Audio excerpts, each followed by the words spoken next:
What's going on, kinfolk? Welcome back to Real Talk Hey, Thursday. We were thinking about what makes someone attracted to another person. What draws us to people? Is it, the idea of soulmates or twin flames? Is it love at first sight? Is it lust at first sight? Is there such a thing as a soulmate? So, come down this road with us and keep watching if you want to kind of delve into what makes people attract.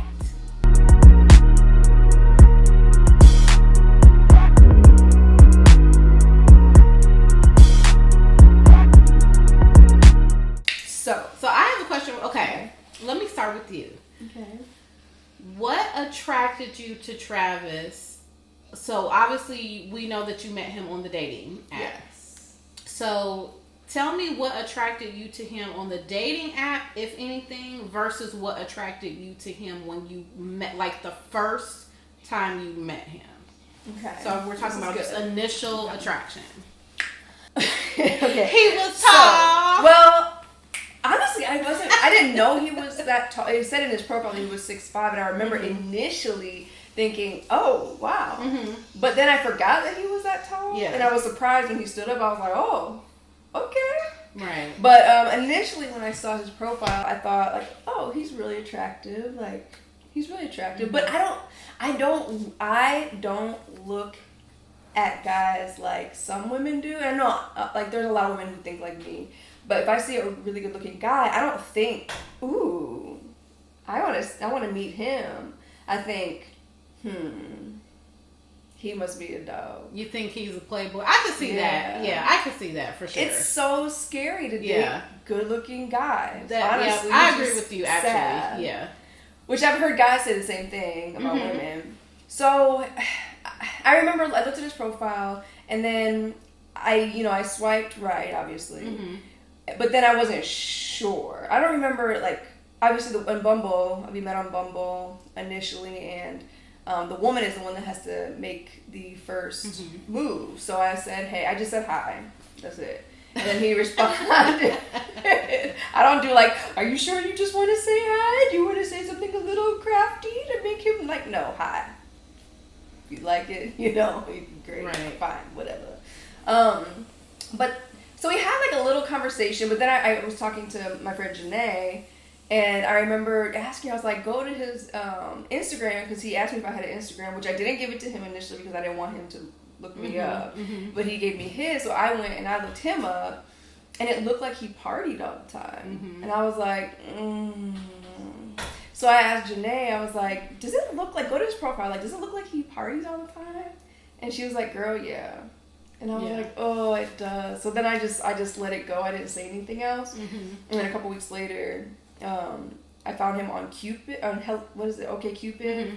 And then on his profile, it said something a little bit different. He said, I used to like to go out a little bit more, but now that as I'm getting older, I just like to, kick it with my son and just hang out and play video games after work or whatever. I'm like, maybe I'm being too hard on him. So I decided to then we ended up having a first conversation on the phone. So initially I was attracted to him, but I'm not impressed by that. Mm-hmm. So I was just like, Then when we had our first date, our first conversation was really nice. Mm-hmm. And that was like, he doesn't really know this, but I was only like halfway engaged in the conversation. Mm-hmm. So a lot of the stuff that he was saying, like I wasn't even like fully present. Okay. Because I just wasn't, I was so detached at that time from the idea of a relationship. Like I was opening myself up to it, but I wasn't like, I hope he's the one, I was just like, whatever. Yeah. And then we ended up going on our date, and when we had our first date, I think he's very attractive. Mm-hmm. Like I was like, oh wow, like he really is handsome. Yeah. And he's tall, and he has this way about him, like I think I got more and more attracted to him as the date went on. Mm-hmm. His personality, he's funny. Mm-hmm. He was initially just really funny and just really sweet. And he, like, one of the things that he said, we were at the table for a long time talking, and he was like, do you have to go? Because I mean, I just thought maybe we could go to the Starbucks down the street because I don't want to take up the table for the waitress. I know this is how that they make a lot of their money. I was like, that was considerate. Yeah. So considerate. And I'm like, really? Yeah. Okay. And I knew that he was different just based on that. And we were on our date for like 5 hours and we just talked the whole time. And he like opened up and told me something like personal about him that he was embarrassed. Like he's just a good person. He has this way about him. Like I feel like most people can feel it. Like he's just like a soft-hearted. So I could tell that he was genuinely humble. Yeah. And that I don't think and it's so crazy because I specifically prayed for the Lord to bring me someone who didn't realize how good looking he is. And I feel like that's how Travis is. Like he doesn't look in the mirror and think, dang. Right. I'm about to get on him. Right, tonight. exactly. He's just really humble and just very down to earth and doesn't see what I see. So I think because of that, like that was really attractive to me. Yeah. No, I can understand that because I feel like obviously there's different levels of attraction. Because you can see someone and be like, oh, they're attractive. Like they are nice looking. I feel like there's also a difference between seeing someone and being like, I am attracted to them. Like you see attractive people all the time, but that doesn't necessarily mean that you feel any type of connection or anything like that. And then obviously you start talking to them, even if it's just briefly, and you are attracted or not to their personality. Or the way about them. Their way. What do you say? What do you call that? Their aura. Like their aura, their vibe. Their vibe. Yeah. I remember, and y'all know, I've really only had like 2 long-term relationships, so I don't have like a lot to compare it to, I guess. But and I'm just gonna I'm taking my ex-husband out of the equation only because we were so young. I feel like I didn't even know nothing about nothing, so I just pretend like that's out. So for my son's dad, I remember, I love it when someone has like a nice smile. Yes. And I just remember we already kind of knew each other, like our families knew each other. And it had been a while since I had seen him, and he's 7 years older than me. So that's a big difference when you're young, like when you're younger. Because our families had known each other like for ever since I was a little kid. So obviously, I'm not going to be 16 and he's 23, you know. Right. But, you know, obviously once we got older, it didn't make that big of a difference. And I remember I had saw him for the first time in a long time. And I was like, oh, you know, you're like, hold on now. I don't remember looking at you through these eyes. These womanly eyes, you know. And I just remember thinking, oh, he is handsome. And he has such a pretty smile. And I agree with you. I feel like, and the part that always kind of like frustrated me too, like my son's dad, he's a mechanic and he paints cars and he does all that. So, you know, a lot of times people like that, they get really dirty, which I don't have any problem with that. I actually find it attractive. Yeah.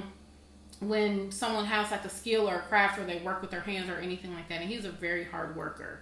But also sometimes, you know, when you're doing stuff where you're always getting dirty or you're wearing a uniform or whatever, sometimes his brain doesn't get out of that mode.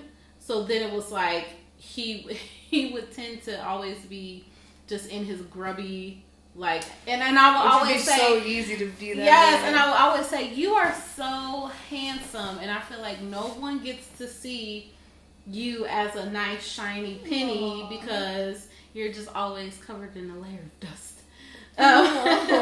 Which, you know, again, like I said, there's nothing wrong with that at all. But I always felt like he also was one of those people that really didn't realize how handsome he really is. So I'm like, man, when you clean up, you really clean up nice. But I was also attracted to his vulnerability. Like, he was so nice. He was just one of those, you know, people that, you know, some guys you meet and there's like a sleaze factor. Oh, for sure. You can spot that a mile away. All you gotta do is say one thing. Yes, and it's like you feel a little sliminess, a little something. So and I feel like that's more common Yes. So to meet a guy where you don't feel that and there is no sleaziness and sliminess, I feel like that is more rare. It's like and a level of more purity. Attractive.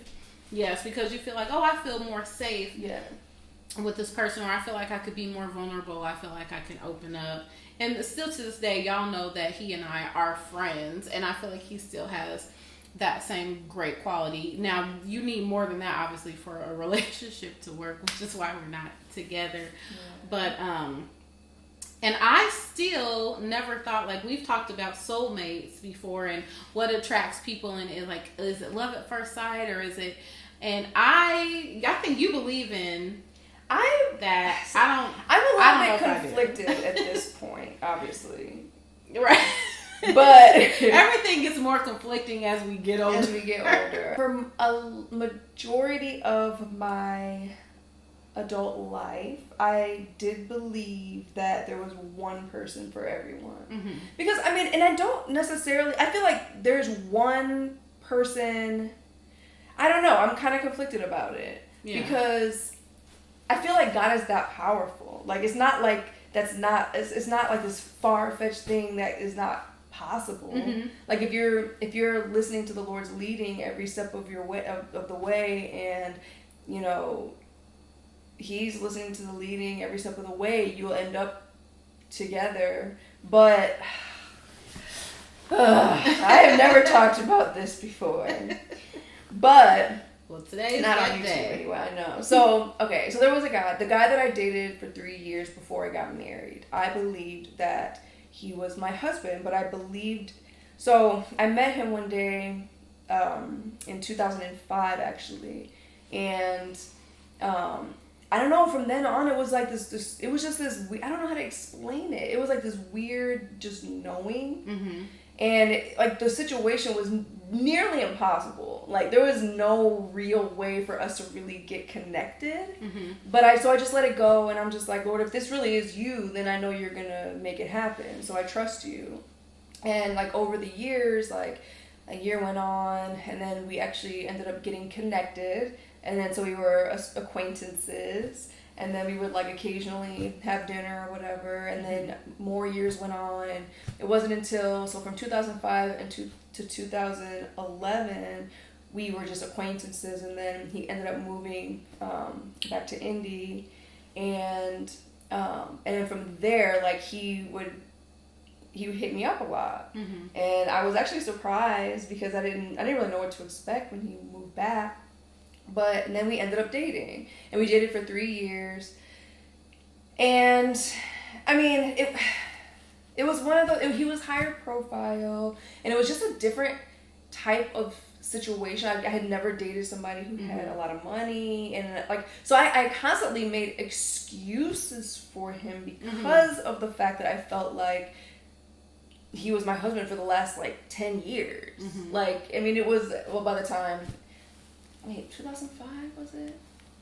So at that point it was like 6 years, mm-hmm. 7 years or whatever, that I had felt that way, and then all of a sudden like we're dating.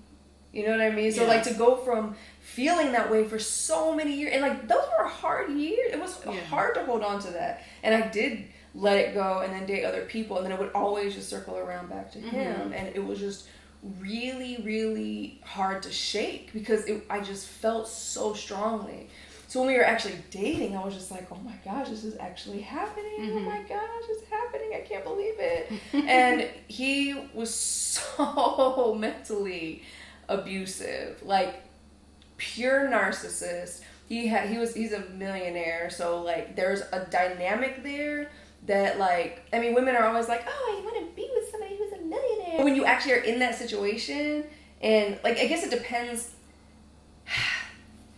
I am turned off by guys with a lot of money now. Yeah. Let's put it that way. Well, I already said in that other video we did, I feel like people with guys with a lot of money cheat, so. Yeah, you know, and anybody can cheat. I don't think that's 100% always the case. However, there is an air about men with money, and I think because of what he did too, that money and power makes a lot of people feel more entitled. Yes, status. Like he he has some status, and so he had this air like he would say stuff like if I was at his house and I'm just like in, you know, sweats or whatever, and I have these favorite sweats, I still have them, and they have like paint on them, and he's just like, you just don't get it. One day. Yeah. And I'm just like, like you're supposed to always look like, polished. Right. Yeah. And like why are you insulting me? Or that coach bag is too young for you. Those Uggs are too young for you. Like, just like stuff like that to almost put me down. Like, I'm sorry, I don't have $2,000 to buy a pair of, you know, Louis Vuitton whatever boots. Right. So it was like, so like little things like that. But that's just like the surface. I mean, he did a lot of like really, really mentally abusive things. So throughout all that time, the Shanna detached from what she felt like the Lord told her would have been like, no.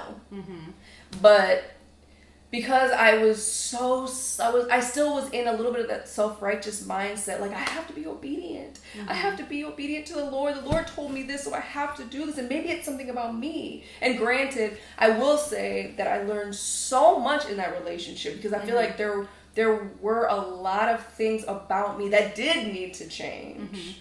So that relationship did teach me a lot. However, it also taught me what not to accept. And it doesn't matter if the Lord told you that this man or woman is your husband or wife or not. If they treat you like crap and are mentally and verbally, emotionally abusive, they ain't the one. You know what I mean? Yeah. Like, they ain't the one. And it was just a really tough lesson. And it really, it broke me. Like, I was so severely depressed by the end of that relationship that I knew when I broke up with him that I had to choose between him and my life. Because if I would have continued with him, I would have eventually, like, done something that I couldn't take back. Because he beat me down to a bloody pulp. Yeah. So, because of that situation, I strongly feel that it is possible for the Lord to... I believe that the Lord does tell people... I don't know how to say this. I believe that the Lord can lead people together. He does lead people together, period. But, you know...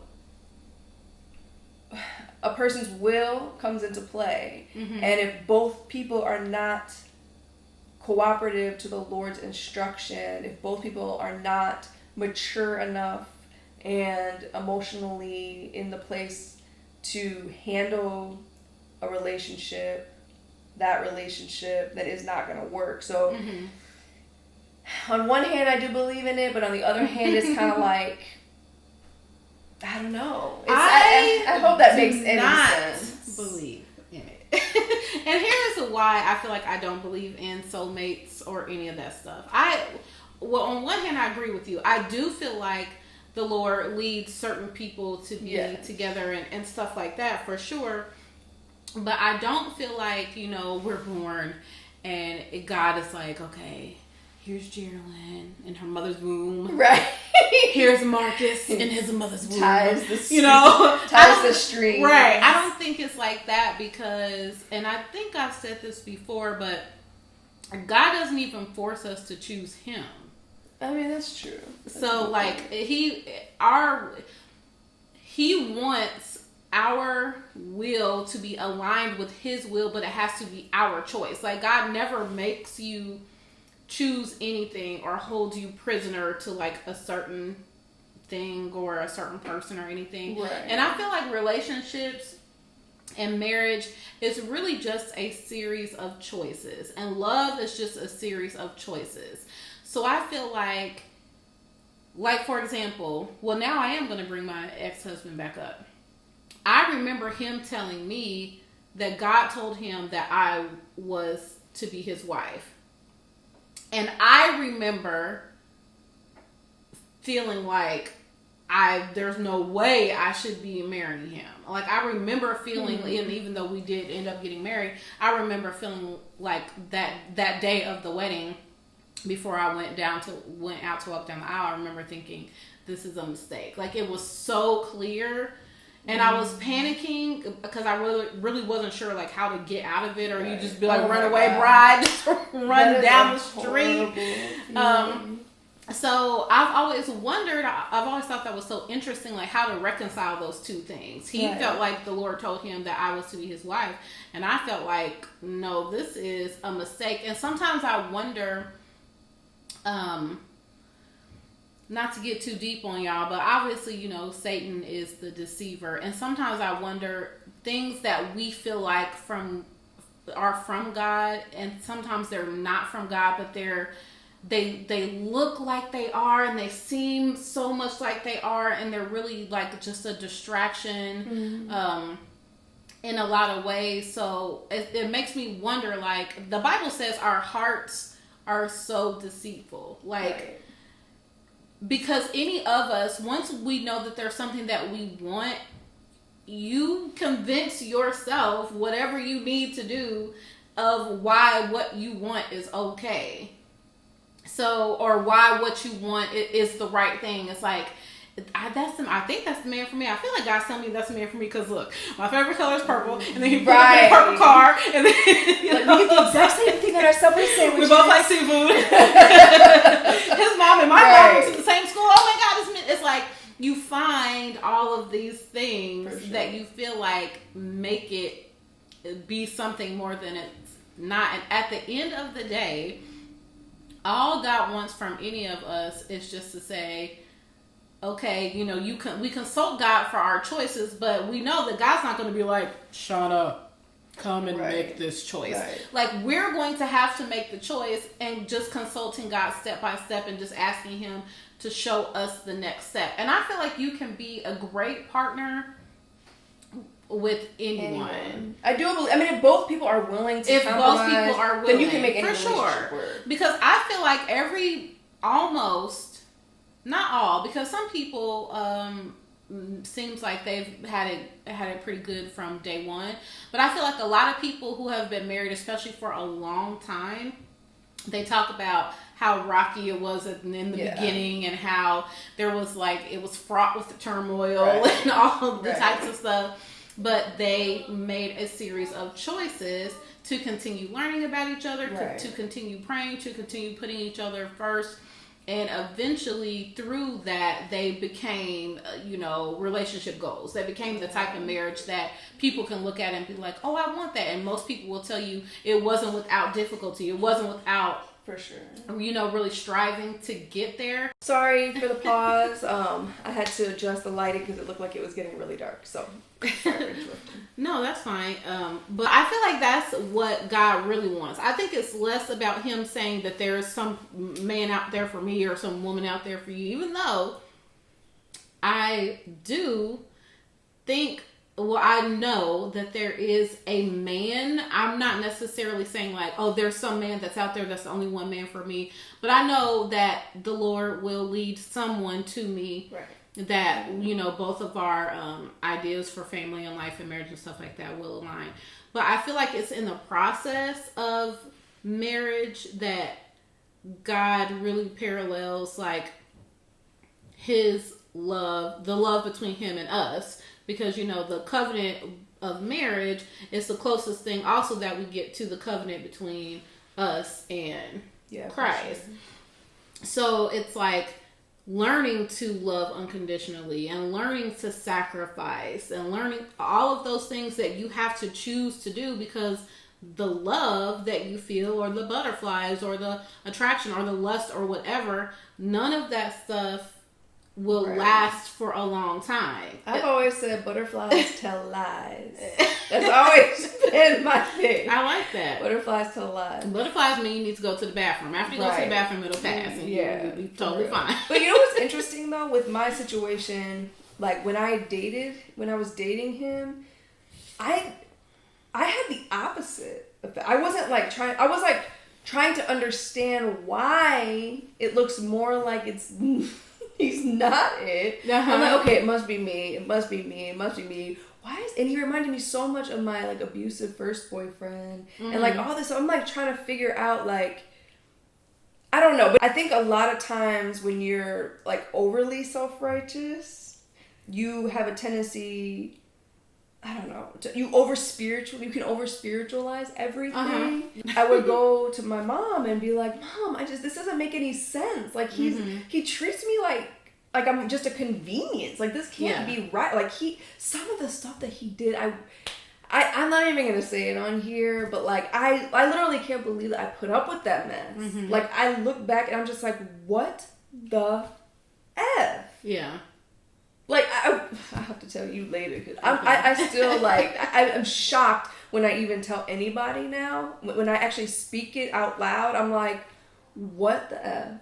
But yeah, so I basically just blamed myself the whole time and thought, well, maybe it's me. Maybe I'm the one who needs to grow in all those ways, emotionally, spiritually, and all that stuff in order to be the right fit. Like maybe it's just a learning experience, and I'm just like blaming myself the whole time when no, he's an asshole. Yeah, that's the problem. Like, I think too, a lot of times we grow up and we're not necessarily taught what we should be looking for. Sometimes you're taught what not to look for. Sometimes, and it just depends on the person, because we all have different parents and stuff like that. I wasn't taught nothing, no way, shape, or form. So I just knew from the experience of what was going on with my parents. I knew what like I kind of didn't want, right? But I didn't really know what to look for.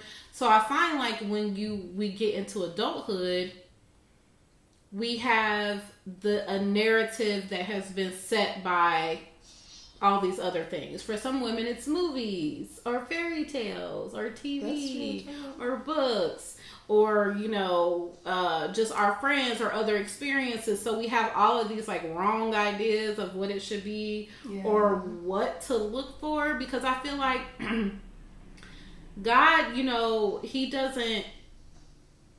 God can't lie. So he doesn't go back on his own word. Right. So I feel like if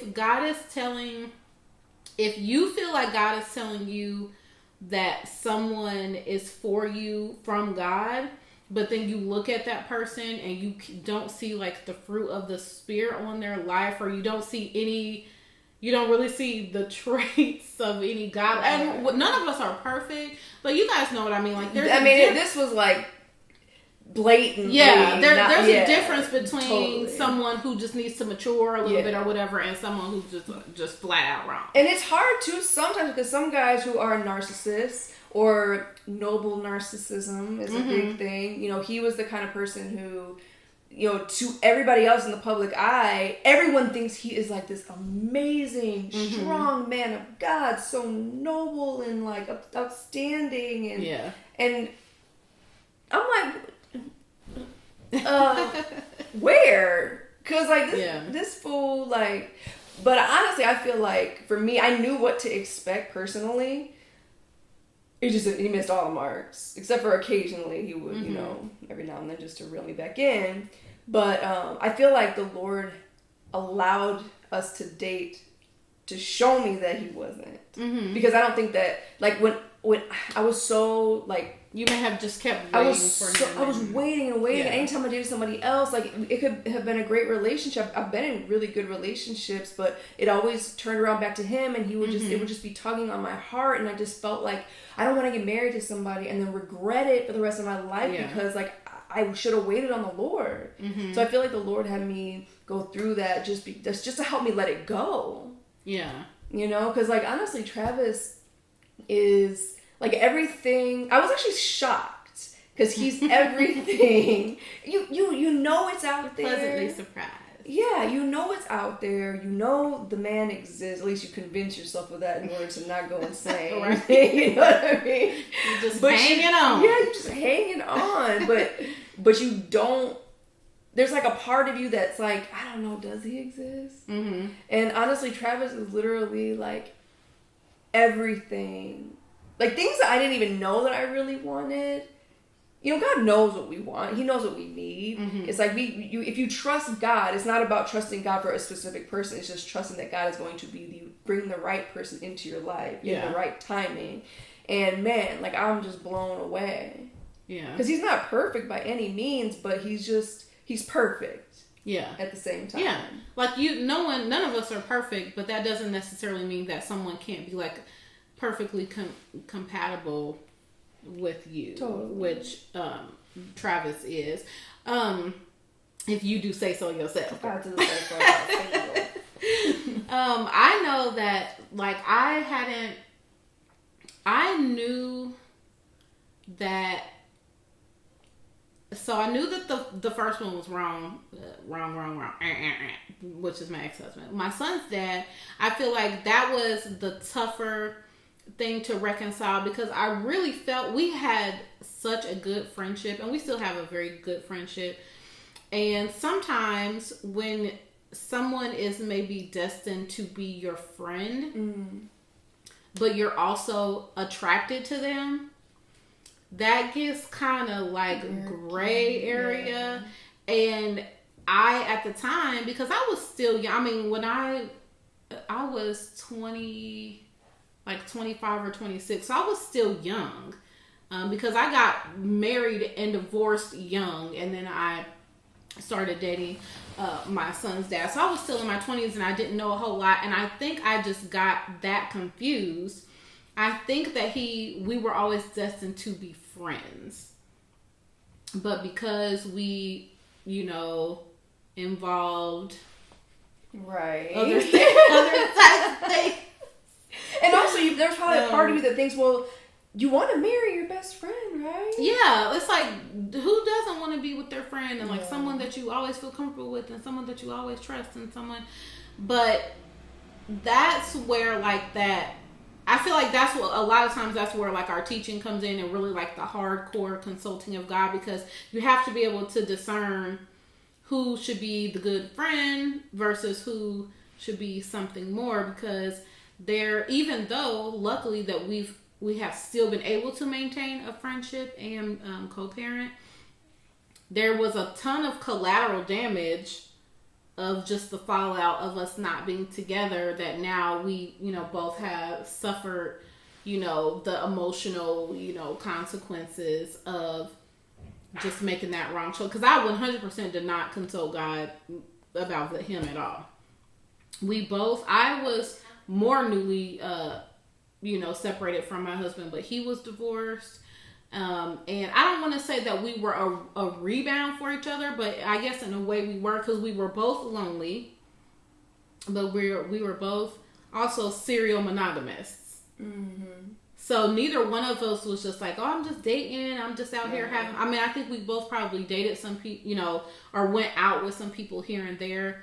But we knew, like, once we started dating, we just started dating, and we just never, it was like, we didn't even try to entertain any other options. We were just like, But now let's kind of fast forward. So, you guys know now I've been single for a couple of years. I'm trying to remember how long it's been exactly. Maybe 2 years, 2.5 years, something like that.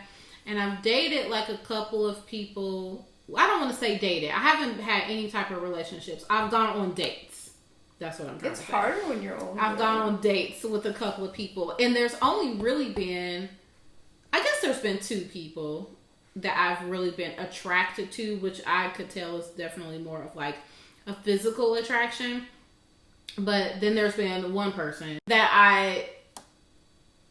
I feel like drawn to him for a reason that I can't really put my finger on. Yeah. I don't feel like it's from God or anything like that, because honestly it's like I haven't really even prayed about it or anything. It's just something where, have you guys ever seen the kid movie Hotel Transylvania? Yeah. Where where they talk about a zing. Like every monster has a zing. It's like when they see their person that they're supposed to be, when it's like zing, and it's literally like the stars and stuff. That was how I felt like with this particular person. It was like zing, and that feeling has never really fully worn off. And we've gone out on a couple of dates, but we don't like talk. I mean, neither one of us has ever really tried to pursue and be like, hey, what do you think we should? I mean, I don't know how to describe it, but I think about him often, and I have never even told him this or said this to anyone or anything like that. So he's probably just blissfully unaware. Right. Because in my mind, I'm thinking, well, if the feeling was mutual, he would reach out to me. So I don't want to be the one to reach out, which I know guys have to take all the rejection, and I'm sorry, and I understand that that's not fair, but I just can't take no more.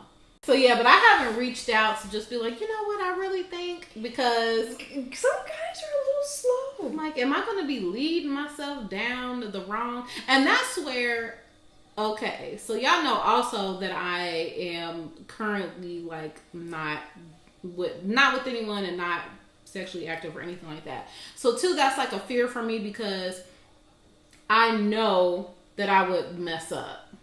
Like I know that I would probably make mistakes with this person because I do feel like that draw is like so strong. It wouldn't take very much, and then it'd be like tweet. Ooh, that helped my skirt up on my head. Oh my! Like, I don't want to. I'm trying to, I'm trying to be right. Gosh. I mean, timing is everything. Yes, but for sure. Some guys need a little bit of a nudge. I know you're right, but, and this is kind of like a side note, and I want to know if y'all feel the same way. I feel like men and women have to carry like different types of weight in relationships. I feel like women always carry the full weight of failed relationships. I never hear people really asking guys, well, what went wrong, or what do you think you did wrong in a relationship, or whatever, blah, blah, blah. That's true. I feel like when relationships go bad, no matter what happened, it's always the woman's fault. If the man cheats, it's the woman's fault. If y'all, end up having a kid and then didn't get married and the woman decides to separate, well, you shouldn't have been, and now you just got baby daddies. And I feel like it's always the woman's fault. That's actually true. For whatever reason. And to me, I've already had, a failed marriage and then another very long-term relationship that didn't work. And I don't know. It's like I'm feeling very risk averse right now. Like I'm not really feeling like I want to be going out on no limbs. And maybe so I would need time. Yeah, like I would need another person I would need that reassurance of another person kind of coming to me and making me feel,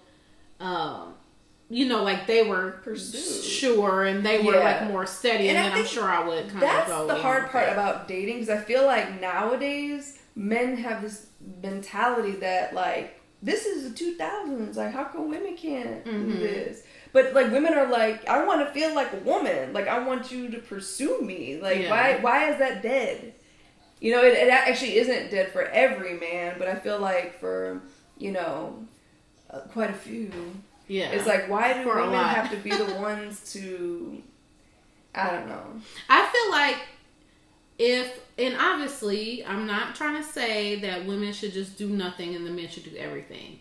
But I feel like for a woman, if you're making it known that you're, available and you're approachable and you're, kind and stuff like that, and you're kind of setting the atmosphere to make it easy for someone to approach you, then I feel like why not let the man then be the one to lead? Because I feel like I don't know. Did y'all do a video on that? Yes. Okay. And we're kind of going off on a tangent, but y'all know how we feel about that. I feel like it sets you up for failure if you reverse that in the very beginning. Because I feel like most, but not all, I feel like most men, if you are aggressive from the beginning, if the woman is the aggressor and the leader and stuff like that from the beginning, most men will just take that passive role, and then it'll be like y'all will be trying to fix that for the whole relationship. Wants a well, some women do, but most women don't want a passive man.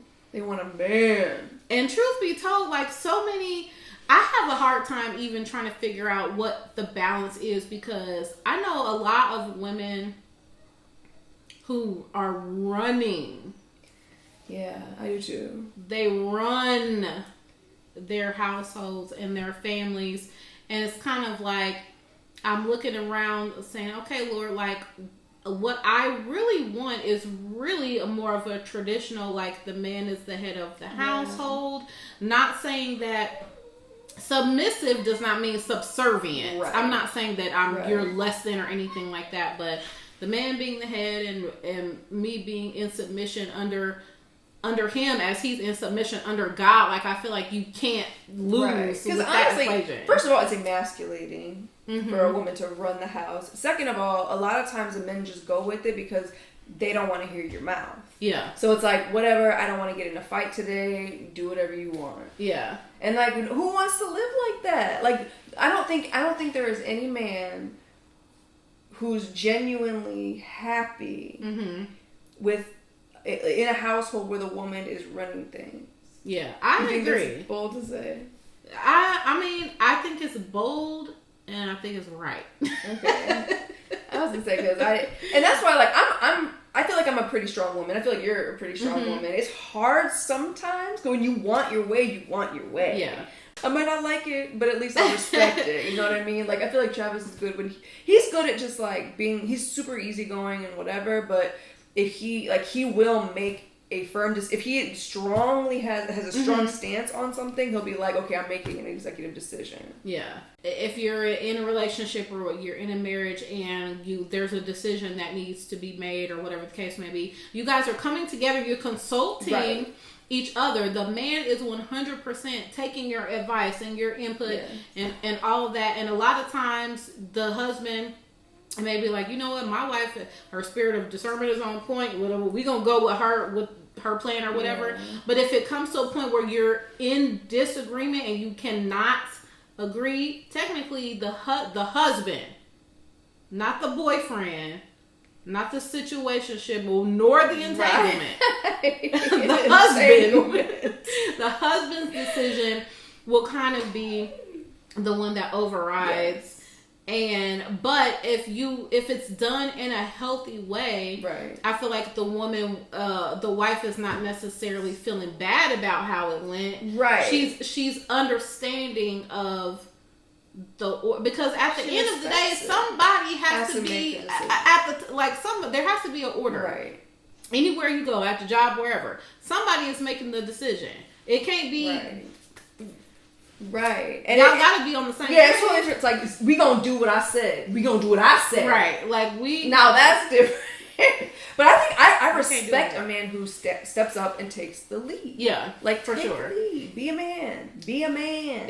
Since, we get off on tangents all the time, but to try to get back onto our original thing, that is attractive. That is very attractive. Because I will run over a weak man. I will run over a weak man. I've been in relationships with weak men, and I was so unattracted. Like, it was whatever I wanted all the time, and it is so It's like, I got on the hard hat, I'm behind the controls of the steamroller. I'm just bam! Because some people, and I don't think... I think people kind of get it confused a little bit when it comes to, like, women who have strong personalities. Yes. See, that's why y'all... But no, like, calm it down. You want, a lot of times, a woman like that in your corner.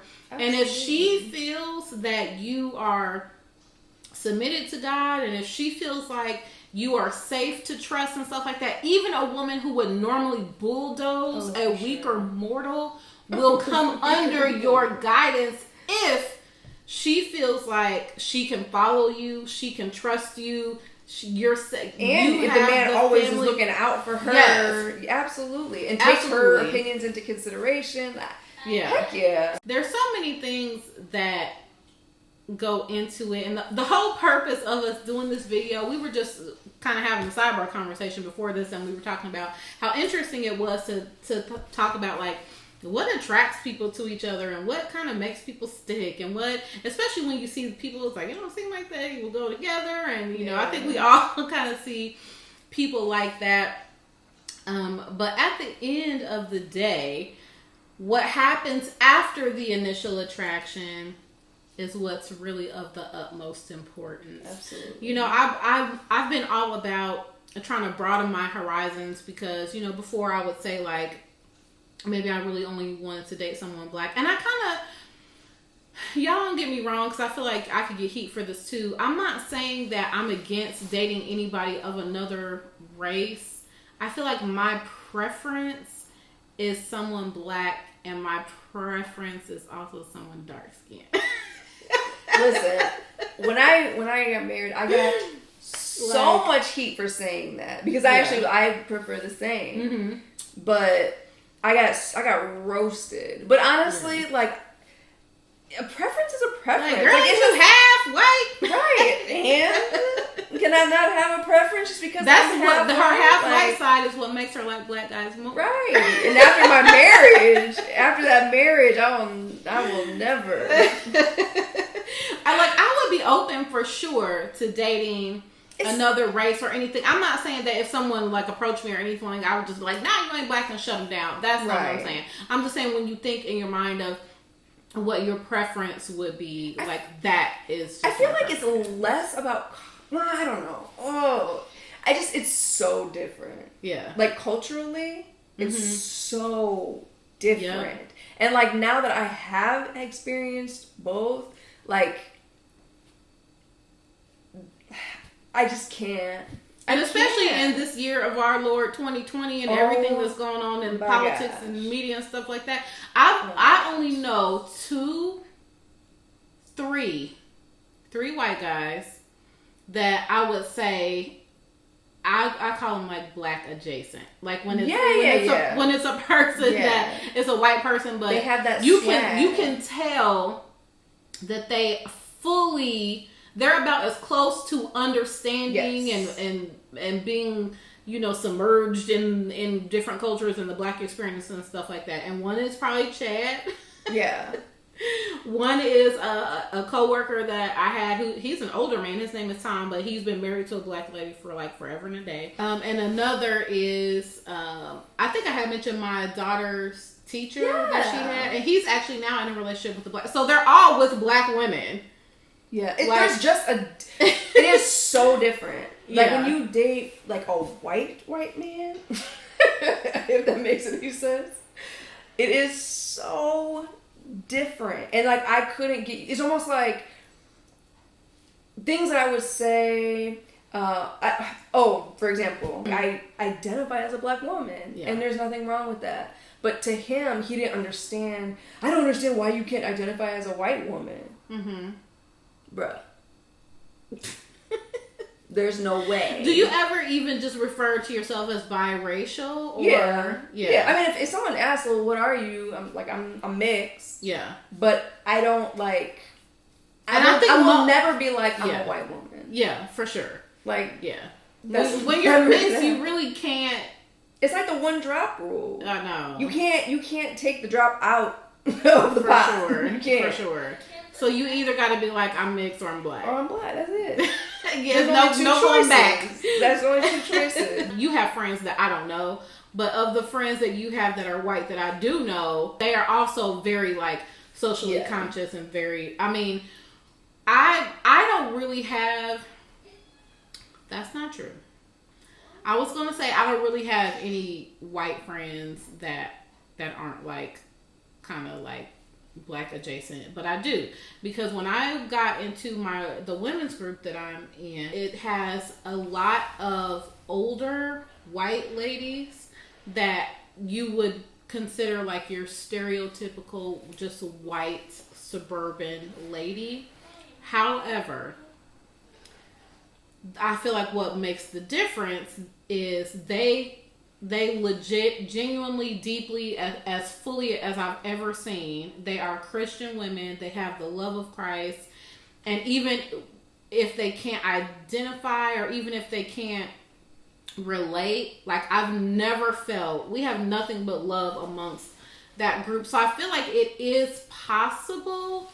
For sure. But I think it could only, personally, I think it could only be with a Christian, like if it was a white man that was kind of like more like Ned Flandery, you know, and he would the presence of God would have to be on him so fully, because I do feel like God overrides race for sure, absolutely. So you know, there's always that argument. It's like, well, sometimes people feel at odds. Your Christianity and your blackness feel at odds because there's so much stuff out in the world that makes them feel like.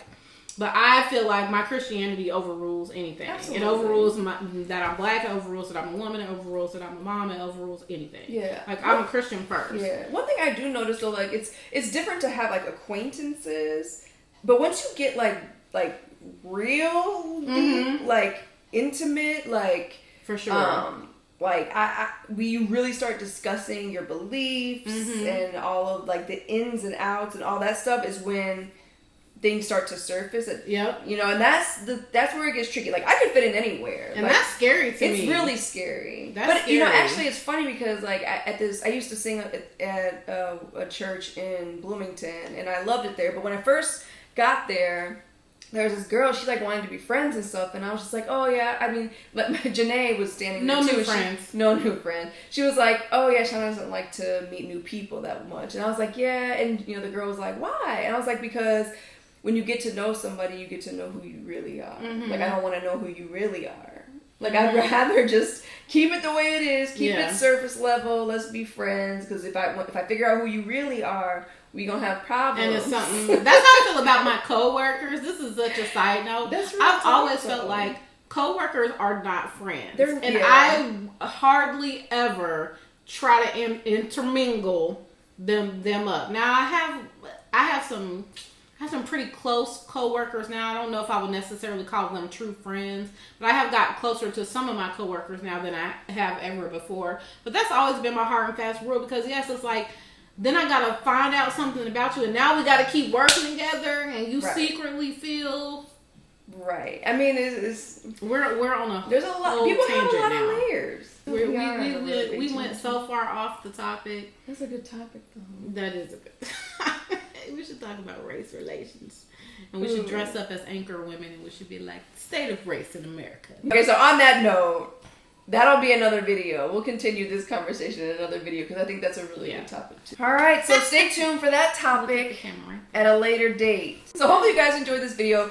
We want to know what you think. Do you believe in soulmates? Let us know. What initially attracts you to somebody? Yes. Let us know in the comments. What's the most attractive things that you find that really makes you want to get to meet someone? And can those things be enhanced? Like, if you're a single person, do you feel like that there are things that you could adjust, not change yourself, but do you feel like that there are things that you could adjust that could make you more someone willing to get to know you more, that can make you seem more approachable, that can make you more attractive to a potential suitor? Yeah, let us know in the comments. Let us know in the comments down below. Yes, exactly. Let us know what the man says. You can look at the video up here, up here, or down here in the comments down below. Yeah. So stay tuned for part 2. Yes, and thank you so much for watching. If you like this video, give us a thumbs up. Give us a thumbs up. Lots of thumbs ups. Lots of billions. Like it and hit the subscribe.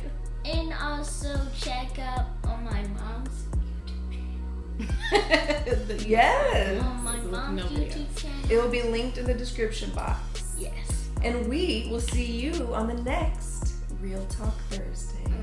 Bye, y'all. Bye. Have a good day.